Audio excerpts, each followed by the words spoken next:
La lectura de hoy se encuentra en Hebreos capítulo 6, verso 13 al 20.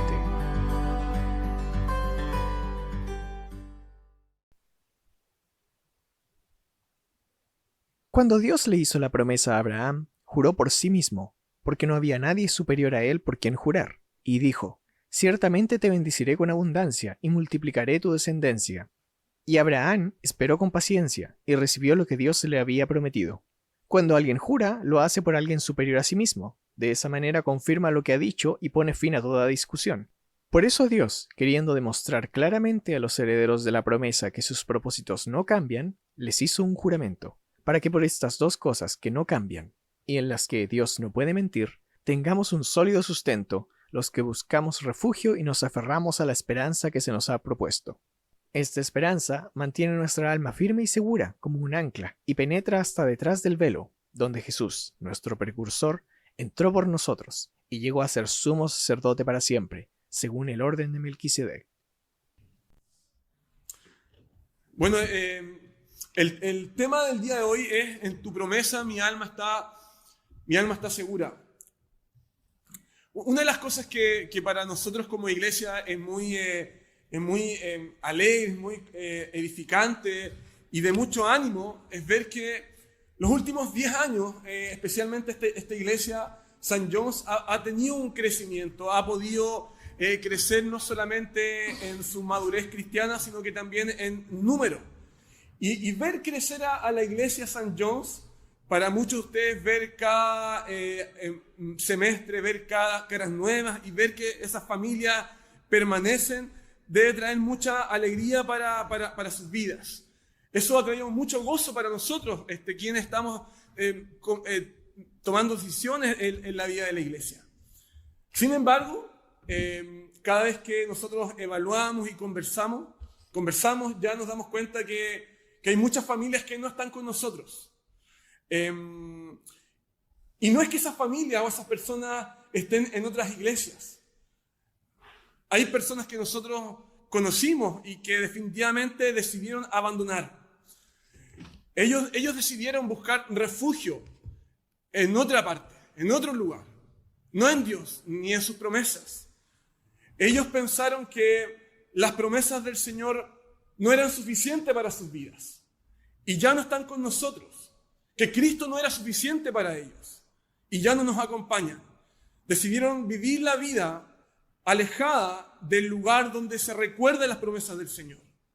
Y consideraron que sus promesas no eran suficientes para poder vivir la vida. Y cuando uno piensa en eso, es muy triste para nosotros. Es muy triste porque uno sabe que su alma está yendo de un lugar para otro. Así que los quiero invitar en esta mañana a que no imiten su camino, sino que, como dice el libro de Hebreos, que imiten a los que mediante la fe en Jesús y la paciencia disfrutan las promesas de Dios. Por eso que el tema de esta mañana es que la promesa de Dios trae a nuestros corazones seguridad y consuelo a nuestra alma.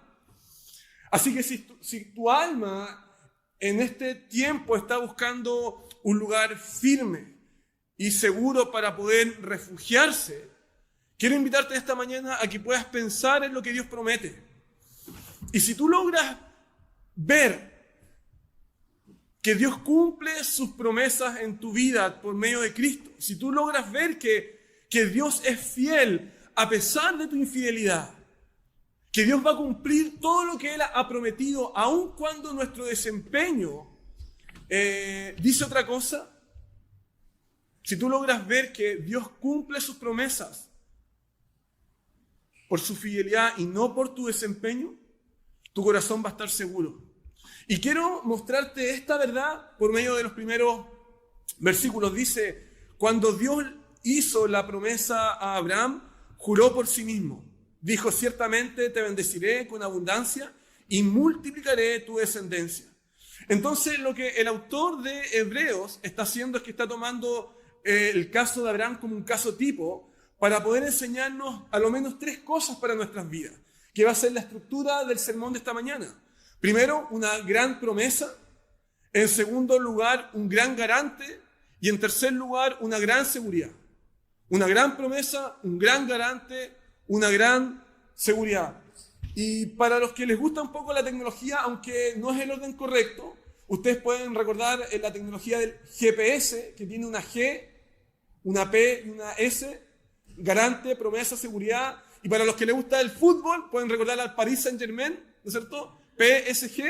Entonces, con esas tres letritas ustedes pueden recordar las tres partes del sermón, ¿ya? Promesa, garante y seguridad. Y la razón por la que yo creo que Abraham pudo perseverar en su fe, él pudo ser obediente, es porque Abraham recibió algo de parte de Dios. Lo que Abraham recibió de parte de Dios fue un regalo, fue una promesa. Entonces, lo que quiero que ustedes puedan ver en esta mañana es que la razón por la cual Abraham fue obediente, la razón por la cual él pudo perseverar en la vida y por la cual él pudo recibir fe, fue porque Dios le había dado una promesa. ¿Cuál fue la promesa? Dios le prometió bendecirlo ricamente, generosamente, y le prometió darle una gran comunidad. Y uno podría preguntarse en esta mañana, ¿cuánto de la promesa de Abraham se puede aplicar para nuestras vidas? Y creo que Pablo nos da una orientación al respecto cuando le habla a los Gálatas en el capítulo 3, versículo 9, y le dice, de modo que los que son de la fe son bendecidos con el creyente Abraham. Por lo tanto, si nosotros tenemos fe en Jesús, podemos heredar la misma promesa que Dios le dio a Abraham. Entonces yo quiero que tú no pierdas el principio. El punto es el siguiente, que si tú eres un cristiano, si tú has tenido un encuentro con Jesús y has puesto tu fe en Jesús, tú eres heredero de aquella promesa que Dios le dio a Abraham y a su simiente. Esto significa que Dios te ha prometido, o mejor dicho, Dios te ha prometido que tú puedes heredar esta bendición generosa, esta bendición rica, y al mismo tiempo que nosotros podemos experimentar en nuestra vida cristiana el poder recibir descendencia espiritual como fue lo que Dios le prometió a Abraham. Una bendición abultada, generosa y rica, y una descendencia incontable. Y lo que quiero que puedas pensar es que esta descendencia a la cual Dios le prometió a Abraham consiste en poder experimentar una vida junto a otros cristianos, poder gozar una vida con otros creyentes, con la familia de Dios, con la iglesia, con su pueblo, alrededor de todo el mundo. Y esto es muy importante para nosotros porque significa que para aquella persona que hoy día se encuentra solo, en Cristo hoy día tiene una gran familia. Aquella mujer que no tenía hijos, Dios le ha dado hijos espirituales en Cristo. Y el que no tiene un padre que lo pueda acompañar en su vida, en Cristo puede tener padres espirituales. Una gran familia, una gran comunidad, una gran iglesia. Pero esta promesa que Dios le dio a Abraham y a su simiente también tiene una segunda parte. Y nos habla de una bendición generosa. Y creo que el apóstol Pablo, cuando le escribe su carta a los Efesios, él nos explica en qué consiste esta bendición. Tú lo puedes encontrar, por ejemplo, en Efesios capítulo 1. Y la lista que Pablo nos enseña, nos explica acerca de lo que significa ser bendecidos en Cristo, es muy larga. Por ejemplo, número 1, Pablo dice que todos los que están en Cristo son bendecidos en los lugares celestiales en Cristo. ¿Qué significa eso? Que los cristianos somos llevados al lugar donde Dios está. Significa que podemos disfrutar la compañía, la presencia, el afecto, el amor de Dios. Estar en el mismo lugar donde Dios está. Esta bendición también consiste en que Dios nos escoge en Cristo para ser santos y sin mancha. ¿Qué significa eso? Que Dios nos escoge para darnos una nueva vida, donde Él, por medio del poder de su evangelio, rompe el poder que el pecado tiene en nosotros, de tal manera que el pecado ya no es nuestro amo, ya no se enseñorea de nuestros corazones y de nuestras almas. Pero el poder del evangelio va mucho más allá y nos dice que la vida que nosotros podemos vivir en Cristo es la vida de Cristo en nosotros. Así que hay una segunda parte de esta gran bendición. Pero no solamente eso, número 3, dice que somos adoptados. Somos adoptados en la familia de Dios.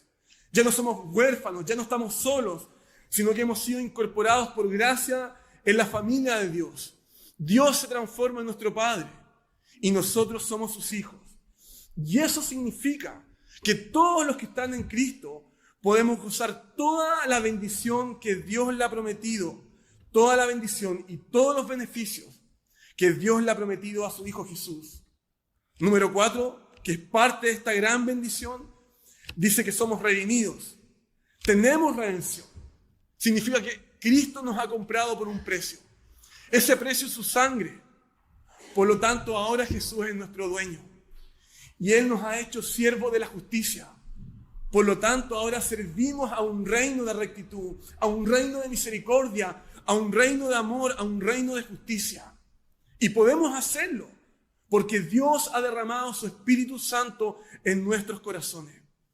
Entonces, lo que el autor nos está diciendo en esta mañana es que el ejemplo de Abraham es un gran ejemplo para nosotros. ¿Por qué razón? Porque Abraham recibió la promesa de Dios, la gran promesa de Dios. ¿Y cómo reaccionó él? Él esperó. Y esperó con paciencia. Y Dios cumplió su promesa. La historia de Abraham de alguna forma es sencilla, pero al mismo tiempo profunda. ¿Por qué razón? Porque ambos eran mayores.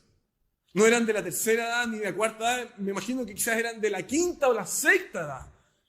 Él no tenía vigor en su cuerpo, no tenía fuerzas, era un hombre de casi 100 años de edad. Sara tenía un vientre estéril y Dios le promete una descendencia. ¿Y qué fue lo que ocurre? Dios le da un hijo. Ese hijo se llama Isaac. La traducción del nombre Isaac significa hijo de la risa, hijo de la alegría o hijo del gozo. Que iba a ser un adelanto de aquel verdadero hijo de la risa o del gozo que iba a ser Jesús para nosotros. Entonces este es el punto. No había vigor en Abraham. No había vida en el vientre de Sara. ¿Y qué fue lo que sucedió? Dios cumplió su promesa. ¿Y saben por qué? Porque no había nada que Abraham hiciera. Nada que Abraham y Sara hicieran para poder conseguir la bendición de Dios. Así que no es por el esfuerzo de Abraham. No es por las capacidades. Porque ellos, aunque más se esforzaran, nunca podrían tener un hijo. Y este es el principio, mis queridos hermanos. Dios cumple su promesa en nuestras vidas. Él quiere bendecir porque Él es un Dios fiel y porque el cumplimiento de su promesa y de sus promesas dependen de Él y no de nuestro desempeño. Hebreos capítulo 10, versículo 23 dice: ustedes tienen que estar firmes en la esperanza. ¿Por qué razón? Porque fiel es aquel que prometió. Este fue el llamado que Dios le hizo a Abraham. Dios le dijo a Abraham: Abraham, tú eres un hombre capaz, un hombre clever seguramente, un hombre inteligente. Y Sara, tu esposa, seguramente es una mujer bastante racional. Pero debes saber, Abraham, que hay ciertas cosas en la vida cristiana, que escapan de la razón, que escapan a las ciencias médicas, a la psicología, a la psiquiatría, a las matemáticas, que hay ciertas cosas que van mucho más allá de eso. Y quiero que tú sepas que yo quiero bendecir, y quiero bendecir con abundancia, y yo quiero que tú confíes a Abraham. ¿Y cómo reaccionó Abraham? Dice el capítulo 6, versículo 15, que Abraham esperó con paciencia y recibió lo que Dios le había prometido. Así que esa es la actitud que nosotros debemos imitar. Abraham esperó con paciencia. ¿Qué significa esperar en la Biblia? En la Biblia esperar significa a lo menos dos cosas. Primero, significa que tú tienes que renunciar a la idea de conseguir la bendición de Dios por tus esfuerzos, por tu trabajo y por tus méritos. Debes renunciar a eso. Segundo, tienes que confiar en que las promesas de Dios se reciben y se cumplen solamente por gracia. Solamente por gracia. Déjame darte un ejemplo. Imagínate que viene un tío mío a Concepción que es muy rico, tiene muchas propiedades, le ha ido bien en la vida. Y mi tío Juan dice que él quiere conocerte y quiere darte 100 millones de pesos. La única manera en que probablemente tú no recibirías ese dinero es por no creer en la declaración de mi tío Juan. Si, por ejemplo, tú te ríes del tío Juan y te vas a tu casa, seguramente nunca vas a recibir ese dinero y nunca vas a poder disfrutar de ese dinero. Piensa en esto. Si yo te doy algo porque te lo prometo, no es por tu cumplimiento, sino que es por mi promesa. En cambio, si yo te doy algo por lo que tú has hecho, no es por mi promesa, sino que es por tu desempeño, porque tú te lo has ganado, porque tú te has esforzado. Entonces, esta es la pregunta para ustedes, mis queridos hermanos. ¿Van a buscar la bendición de Dios, la buena vida, gozar de todo lo que Dios ha preparado para ustedes como seguidores de Cristo? ¿Van a buscar la bendición de Dios por sus esfuerzos o por la fe en Jesús? Lo que Dios ha prometido para sus vidas, ¿lo van a recibir por gracia o por obras, por méritos? Déjame decirte que es una o la otra. Así que ahí está el primer punto. Una gran promesa para nuestras vidas. El segundo punto es un gran garante. Y el relato dice que Dios juró por sí mismo porque no había nadie superior a Él por quien jurar. Versículo 17. Por eso Dios, queriendo demostrar claramente a los herederos de la promesa que sus propósitos no cambian, les hizo un juramento. Verso 18. Para que por estas dos cosas que no cambian y en las que Dios no puede mentir, seamos grandemente animados los que hemos buscado refugio. El punto es el siguiente. Dios nos da promesas y inmediatamente, junto con sus promesas, Él se pone y se transforma en nuestro garante, en nuestra garantía, y nos dice que esas promesas sí se van a cumplir.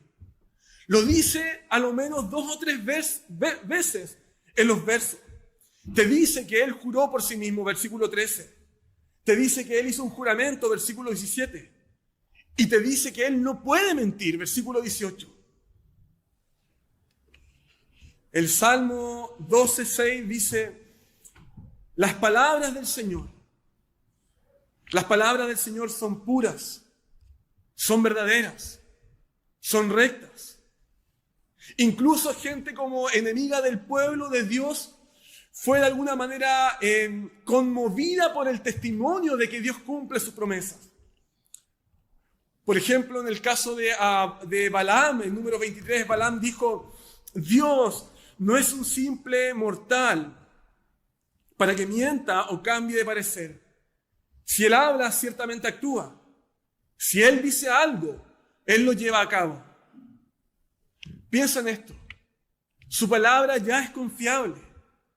¿Cuánto más confiable si Él nos da una promesa? ¿Y cuánto más si Él se pone como garante? Pero este no es un juramento cualquiera. ¿Y saben por qué?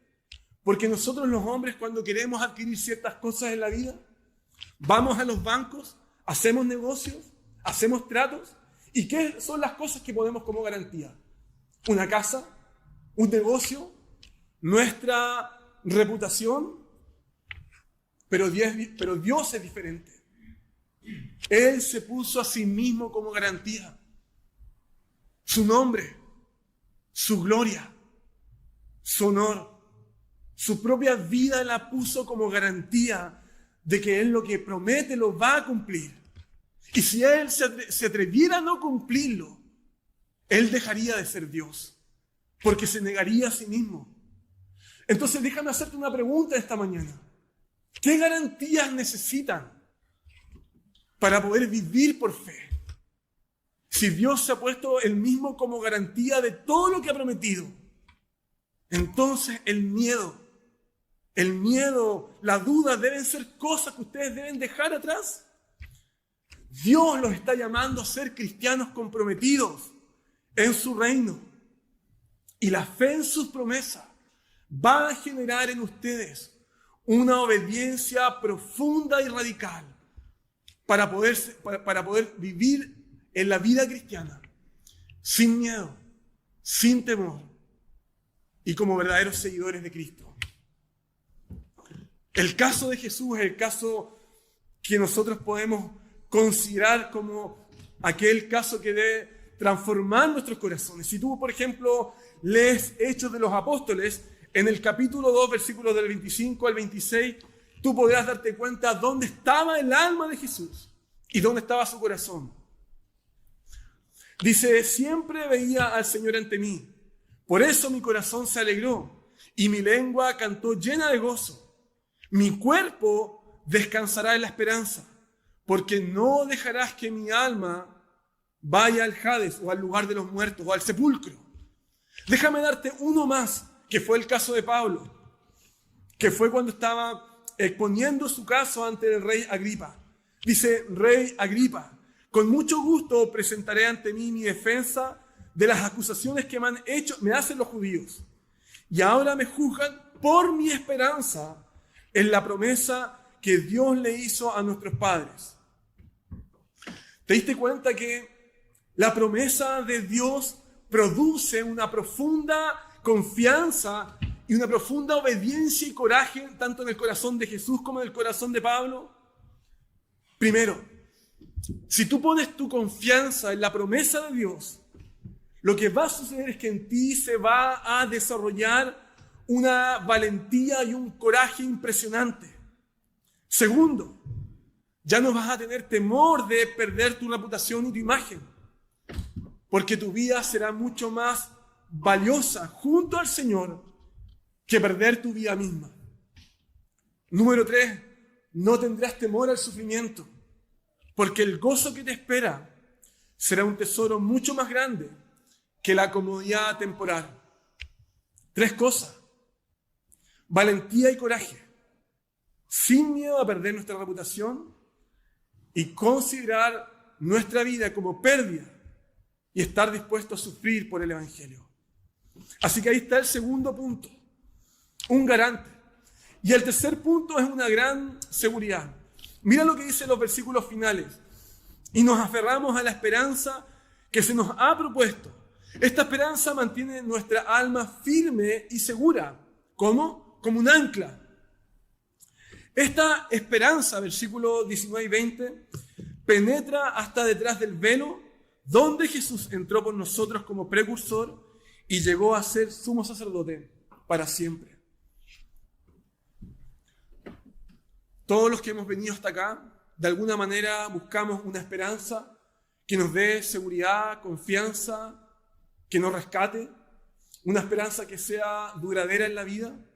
Algunos ponen su esperanza en los estudios, otros en su estabilidad laboral, otros en una relación, en sus hijos, en su salud, en lo que sea.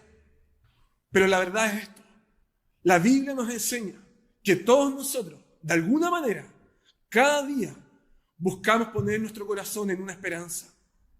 Y la Biblia nos dice que nuestra alma constantemente anda en busca de una esperanza. Ayer conversaba con un vecino que me mandaba un WhatsApp y me decía, todos nosotros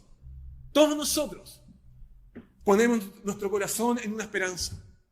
Pero no tiene que ver con si tenemos una esperanza o no, porque todos nosotros tenemos una.